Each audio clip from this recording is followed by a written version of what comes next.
क्या ऐसा हो सकता है कि एक क्रूर विजेता शांति का सबसे बड़ा दूत बन जाए? सुनने में थोड़ा अजीब लगता है ना? आज हम इतिहास के एक ऐसे ही सम्राट की कहानी में उतरेंगे, सम्राट अशोक, जिनका नाम युद्ध और शांति दोनों से जुड़ा हुआ है। तो सवाल यही उठता है कि आखिर ऐसा क्या हुआ कि एक बेरहम विजेता इतिहास के सबसे महान शांति दूतों में से एक बन गया। अशोक की कहानी सिर्फ इतिहास का एक पन्ना नहीं है, ये एक इंसान के अंदर आए जबरदस्त बदलाव की दास्तान है। अपनी यात्रा की शुरुआत में अशोक की पहचान शांति से बिल्कुल नहीं थी। वो मौर्य साम्राज्य के एक बहुत ताकतवर शासक थे और उनकी महत्वाकांक्षा की, मतलब एम्बिशन की, कोई सीमा नहीं थी। उन्हें चंड अशोक के नाम से जाना जाता था, यानी क्रूर अशोक, और उनका सिर्फ एक ही मकसद था, जीतना। तो यहाँ हम अशोक के दो अलग अलग चेहरे देख सकते हैं। एक तरफ हैं चंड अशोक, वो बेरहम योद्धा, और दूसरी तरफ हैं धम्म अशोक, वो धर्मपरायण शासक।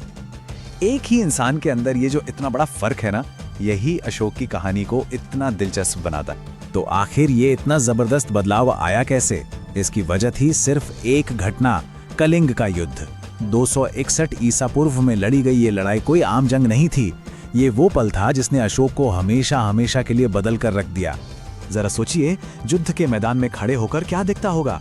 अशोक ने वहां जीत का जश्न नहीं देखा, उन्होंने देखी अंतहीन तबाही, लाशों के ढेर।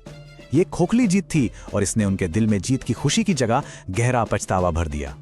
1 लाख, सोचिए, ये सिर्फ एक नंबर नहीं है, ये 1 लाख जिंदगियां हैं जो एक ही लड़ाई में खत्म हो गईं।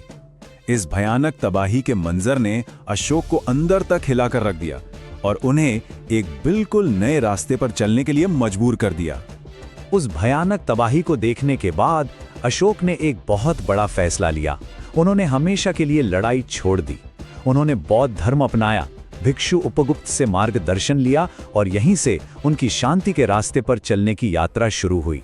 अब तलवार छोड़ने के बाद अशोक को शासन करने के लिए एक नए तरीके की जरूरत थी और उन्होंने एक बिल्कुल नया क्रांतिकारी विचार सामने रखा, धम्म। यही उनके साम्राज्य की नई मार्गदर्शक शक्ति बनी। तो ये धम्म था क्या? ये समझना बहुत जरूरी है कि ये कोई नया धर्म नहीं था। ये एक नैतिक कोड था, सही तरीके से जीने का एक रास्ता जो किसी के भी धर्म या मान्यता से ऊपर था। कह सकते हैं कि ये इंसानियत का एक सार्वभौमिक कानून था। धम्म के दिल में बहुत ही सरल लेकिन बहुत शक्तिशाली विचार थे। किसी को चोट न पहुंचाना, मतलब अहिंसा, अपने माता पिता और गुरुओं का सम्मान करना, सभी धर्मों के प्रति सहिष्णुता रखना और हर जीवित प्राणी के प्रति दया का भाव रखना। ये एक ऐसे समाज का ब्लूप्रिंट था जो जीत पर नहीं बल्कि करुणा पर बना हो। लेकिन सवाल यह है कि हजारों साल बाद हमें ये सब पता कैसे है? वो इसलिए क्योंकि अशोक ने ये पक्का किया कि उनकी कहानी वक्त के साथ गुम ना हो जाए। उन्होंने अपने संदेशों को पत्थर में खुदवा दिया, पूरे साम्राज्य में शिलालेख और स्तंभ बनवाए। ये टाइमलाइन हमें कहानी के पैमाने का अंदाजा देती है। अशोक का शासनकाल 3री शताब्दी ईसा पूर्व में था, लेकिन करीब करीब 2000 सालों तक उनके शिलालेख एक पहेली बने रहे, जब तक कि 1837 में जेम्स प्रिंसेप ने इन्हें पढ़ नहीं लिया और अशोक की दुनिया एक बार फिर हमारे सामने आ गई। ये जो शिलालेख है ना, ये हमें सीधे अशोक के दिमाग में झांकने का मौका देते हैं।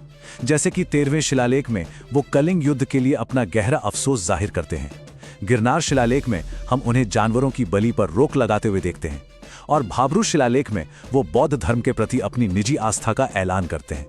ये पत्थर में लिखा हुआ उनका एक तरह का इकबालनामा और घोषणा पत्र है। अशोक की कहानी सिर्फ पुराने इतिहास में खत्म नहीं हो जाती, उनकी विरासत आज भी हमारे चारों ओर है, उन प्रतीकों में जिंदा है जिन्हें हम हर रोज देखते हैं। अशोक का सबसे ताकतवर प्रतीक, उनकी विरासत का निशान आज भी लाखों लोग देखते हैं, जो एक राष्ट्र के दिल में बसा हुआ है। सारनाथ में बना अशोक का मशहूर सिंह स्तंभ आज आधुनिक भारत का राष्ट्रीय प्रतीक है। ये सिर्फ एक पुरानी कलाकृति नहीं है, ये शक्ति, साहस और एक राष्ट्र के गौरव का जिंदा प्रतीक है जो सीधे सीधे अशोक की विरासत से जुड़ा है। तो आखिर में अशोक की विरासत यही है।